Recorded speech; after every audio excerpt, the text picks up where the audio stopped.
So I want you to ask yourself, what is a food that you recognize is a little bit of a crutch? What is something that you're leaning on, not as an aid in a certain season that has an appropriate application, but instead as a food that you're leaning on as a crutch because you're avoiding dealing with a problem? There are times where we do avoid dealing with a problem because it's just easier to lean on the crutch than have to carry the weight or to take the actions that are required to make a step forward or make an improvement in our family's feeding environment. But one of the first things is for you to begin identifying what foods are a crutch in your family and what foods may be perpetuating picky eating or poor nutrition for your child because they're being offered on repeat or excessively beyond a certain scenario or season that demands something like that option. Hey Mama, I'm Ashley, and welcome to the Veggies and Virtue podcast. In this podcast, you will find simple menu ideas, kitchen organizational systems spelled out for mom life, and feeding tips and tricks that are both evidence-based and grace-laced. I believe that you can find flexibility when it comes to feeding your family so that you can feel calm, capable, and connected in the kitchen. As a registered dietitian and Christian mom of 3 myself, I want you to break free from the mealtime battles and to feel equipped while feeding your kids all day long. Pull up a stool at my kitchen counter and let me pour you a cup of coffee and say a quick prayer for you. It's time to chat about the meal times, messes, moments, and ministry of motherhood.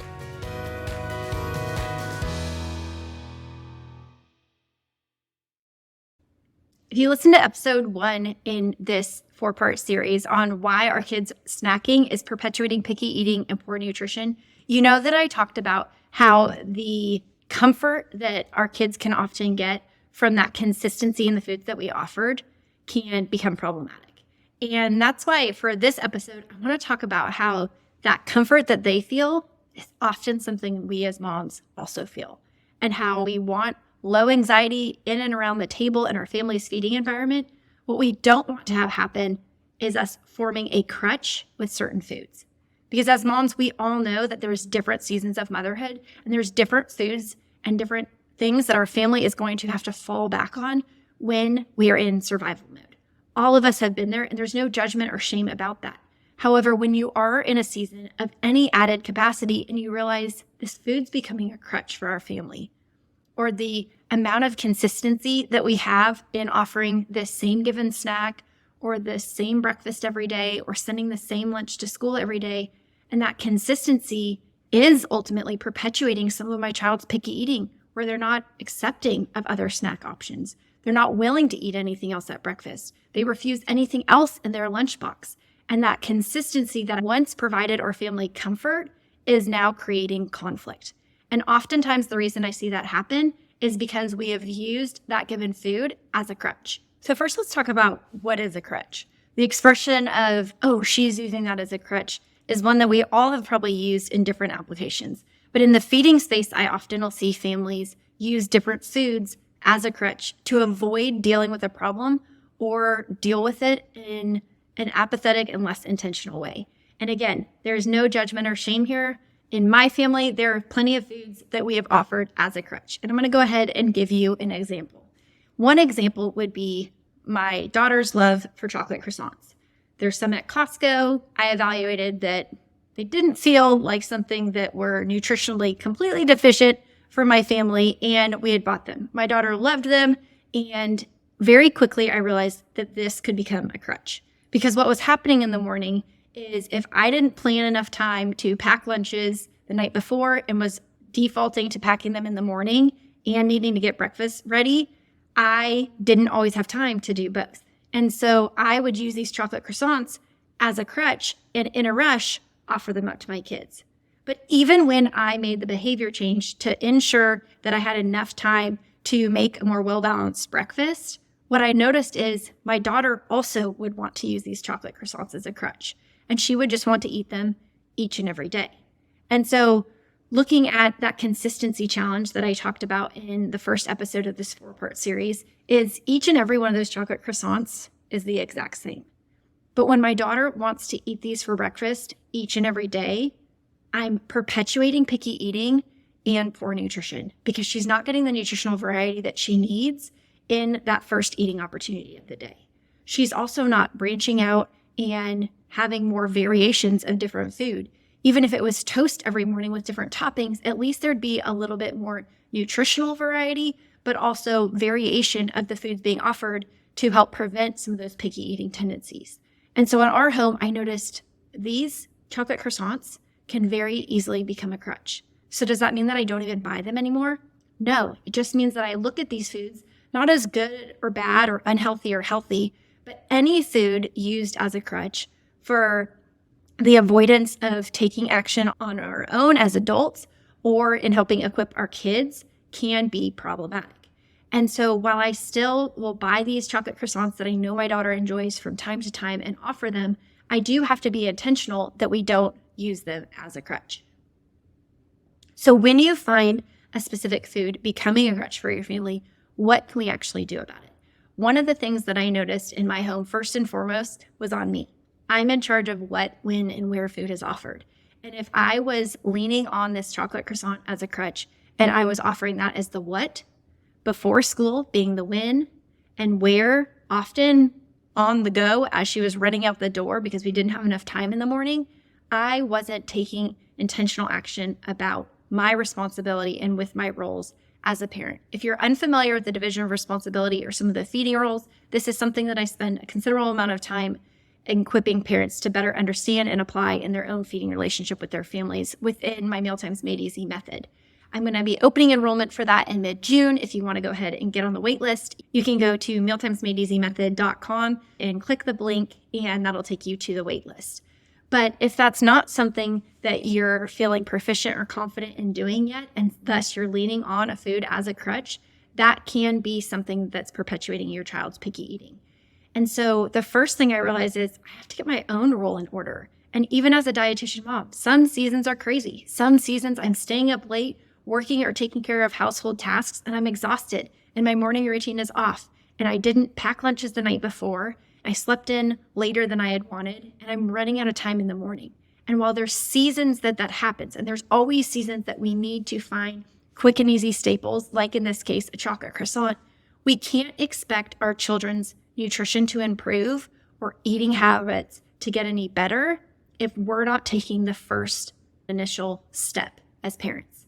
So I had to address what, when, and where that food was being offered as the first primary problem. And I had to do something about it. As I mentioned, through a variety of different actions and behavior changes, I needed to recognize I needed more margin in the mornings so that I could prepare different breakfasts. Of course, there were still some mornings that we needed to rely on that chocolate croissant, and I knew it was an enjoyed option.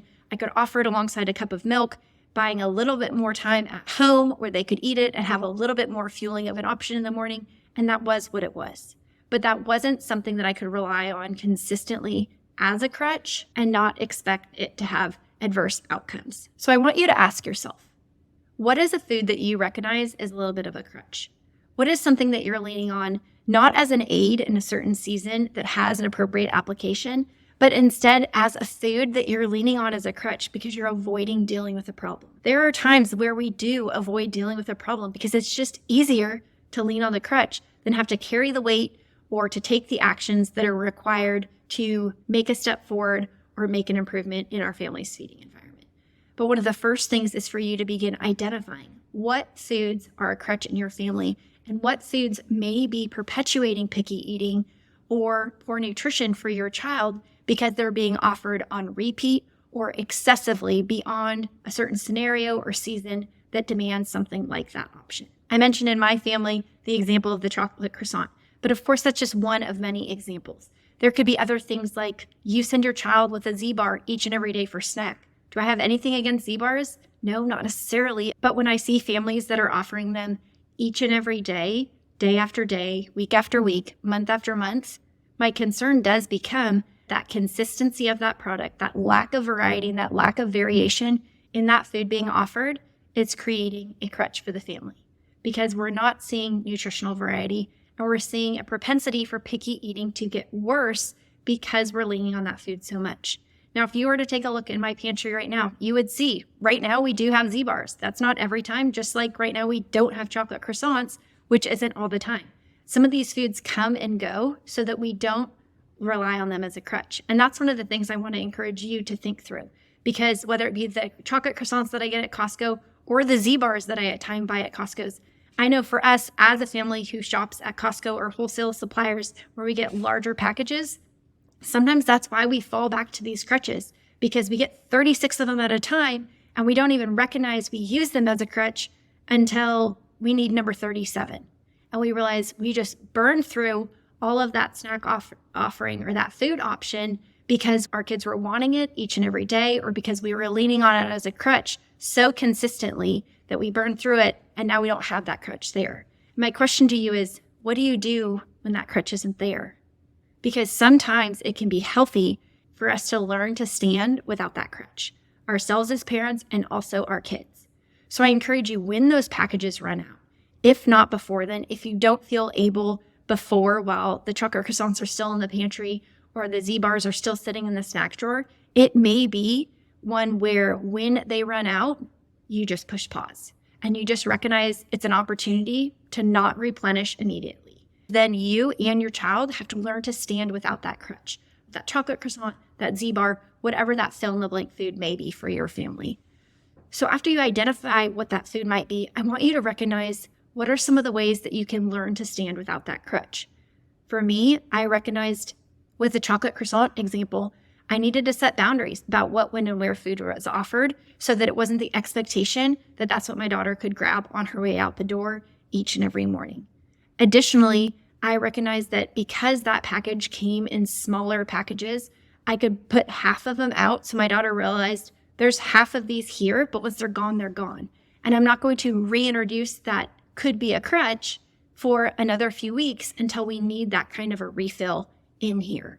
As I mentioned, there are days, meals, snacks, and moments where we all need a crutch, myself very much included. And it's important for us to know what those crutches are so when we need it, we can look to them for that added support. However, if we only know how to stand, if we only know how to feed our family, if we only know how to offer a meal or a snack, relying on those crutches, it's going to become increasingly difficult to improve our child's eating habits and to expand the diet variety that they're willing to accept. This gets us to the final point that I want to mention. That's that sometimes the expression of using that as a crutch can be seen in a negative light. It can be seen as a state of perpetual laziness. However, if you've ever been on crutches, you know that there's a season you need them. However, there's also a season where you're doing yourself more harm than good if you continue to use them. I know when I had broken my femur and I was using crutches, there was a season where I was non-weight bearing and I had to lean on those crutches. However, there was also a season where I needed to begin developing strength again. My leg had tremendous muscle atrophy, and it was going to take a lot of work to build up that strength again. But if I continued to lean on and use those crutches, my leg wouldn't have been able to develop the strength, starting from a very, very weak point. But if I had used them too long, it would have perpetuated laziness. It would have prevented growth. It would have thwarted the strength that I needed to cultivate. And I want this episode to be an impetus for you to recognize if you're in a season where you need to rely heavily on crutches, that's okay. Identify what those crutches are now. However, I also want you to begin to recognize and identify and as able, implement what your action plan is going to be to wean yourself off those crutches. Because when the time comes for the season to pass and life to heal in a way where you can begin taking action and using the skills, the strategies, and the systems that you know will help promote a healthier foundation for feeding in your family, then you need to begin doing so. So identify what those crutches are. Identify what that action plan is going to be as you're able to wean that given crutch, and make sure that you're not perpetuating a season of using those crutches longer than necessary. Because if we're not in tune with when it's serving our family and offering support for our family, and when it's robbing us of strength and opportunity to grow and improve our family's eating habits, we can continue to perpetuate some of the picky eating that we already know is an area of opportunity for our family to address. So I hope that you will leave this episode identifying what your crutch is and identifying a new way to go about offering that, not because it can't have any place, but because it needs to have a allocated, intentional place and space in your family in order to be used effectively and to improve your child's overall nutrition.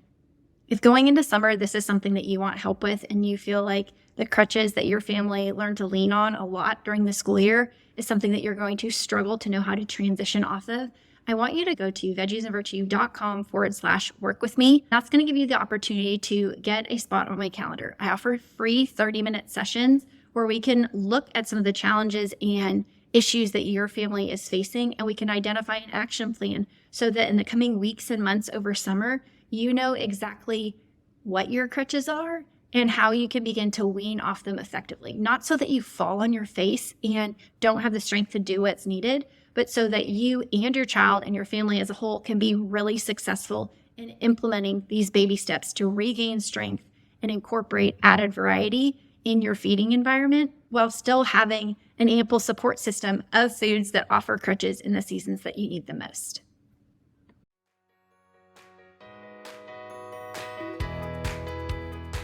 It has been a joy having you on the podcast today. And if you've enjoyed it as well, I have a quick favor to ask.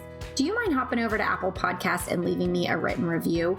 This will only take you a hot second, but it truly blesses me every time I get to read what one of you write over there, and it allows me to bless others through this podcast and the episodes to come. The other thing that you can do is to take a screenshot of this episode and tag me over on Instagram at @veggiesandvirtue. I would love to see what action steps that you're taking from this episode and also to support your family in the journey moving forward. Until next time, thanks for coming over to chat at my kitchen counter. Remember that you will always have a seat and a snack waiting for you here.